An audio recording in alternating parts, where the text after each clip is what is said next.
ऐसे बच्चे जो IIT जेईई मेंस और एडवांस और जो बच्चे नीट की तैयारी कर रहे हैं उनके लिए हमने यहाँ पर एक थर्मोडायनेमिक्स का क्वेश्चन क्रिएट किया हुआ है। आइए इसको देखते हैं कैसे सॉल्व किया जाएगा। तो यहाँ पर एक क्लोज सिलेंडर है, सिलेंडर में एक फिक्स्ड पिस्टन लगाया हुआ है। पिस्टन जो है इधर उधर मूव नहीं कर पा रहा है। ऐसे में इस चैम्बर में प्रेशर P है और वॉल्यूम 5V है और टेम्परेचर T है, और इस चैम्बर में प्रेशर 10P है और वॉल्यूम V है और टेम्परेचर T है। अब क्या किया जा रहा है कि इस पिस्टन को फ्री कर दिया जा रहा है। यहाँ पर पिस्टन मूव नहीं कर पा रहा था, अब इस चैम्बर में पिस्टन को फ्री कर दिया जा रहा है।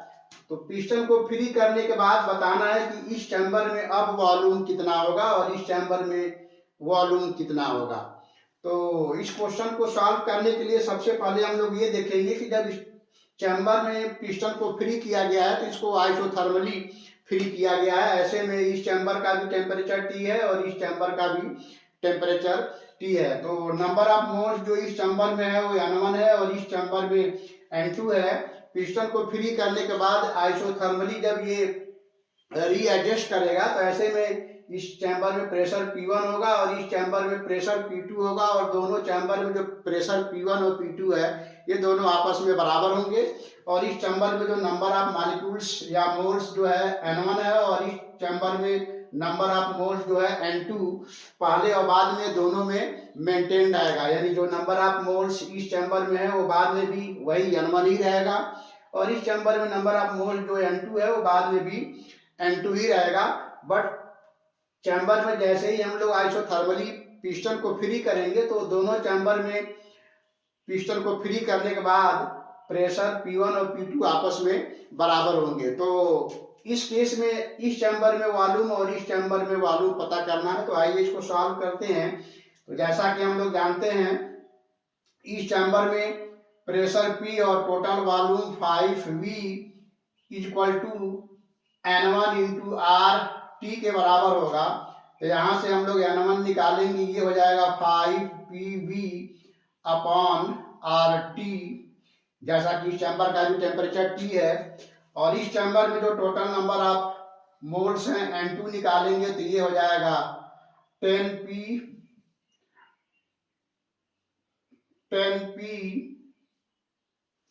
इसको मिटाते हैं ये थोड़ा।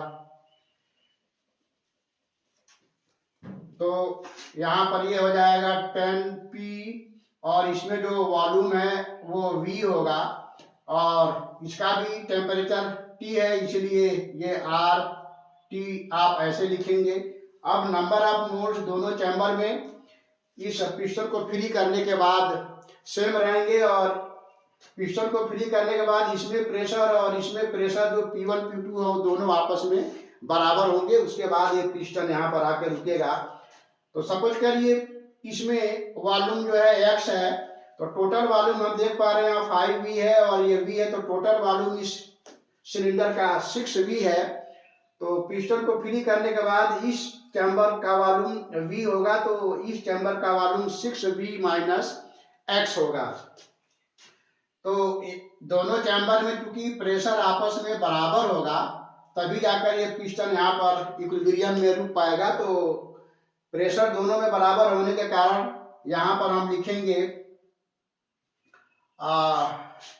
NRT अपॉन इस चैम्बर में वॉल्यूम X और ये N1 होगा, और इस चैम्बर में जो नंबर ऑफ मोल्स हैं वो N2 है। RT क्योंकि पिस्टन को फ्री करने के बाद भी दोनों चैम्बर आइसोथर्मली इक्विलिब्रियम प्रोसेस में हैं, तो यहाँ पर जो प्रेशर P2 होगा वो हो जाएगा 6V माइनस X।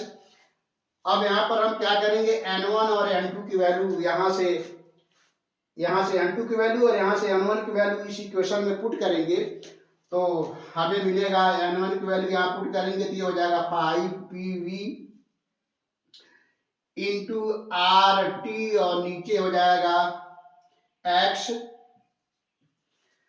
और यहाँ RT भी इसमें है बाई RT, और यहाँ हो जाएगा N2 की वैल्यू जब यहाँ इसमें पुट करेंगे तो ये हो जाएगा 10PV इंटू आर टी और नीचे हो जाएगा 6v minus x into R T.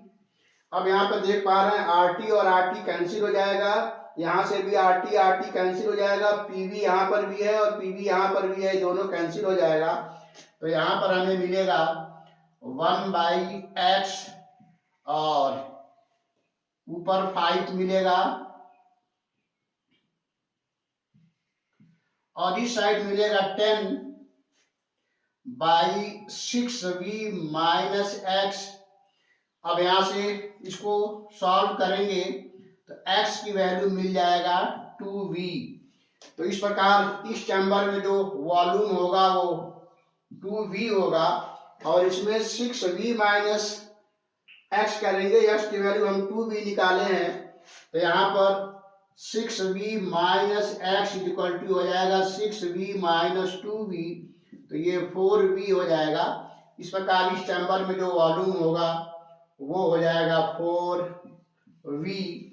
तो इस प्रकार चैम्बर में पिस्टन को फ्री करने के बाद इसमें वॉल्यूम इक्विलिब्रियम केस में 2v होगा और इसमें 4v होगा। तो इस तरह के question generally IIT JEE mains और एडवांस और नीट के एग्जाम में भी इस तरह के क्वेश्चन पूछे जाते हैं। तो हम समझते हैं क्वेश्चन आपको काफ़ी अच्छे से समझ में आया होगा। तो फिर मिलते हैं नेक्स्ट वीडियो में, तब तक के लिए थैंक यू।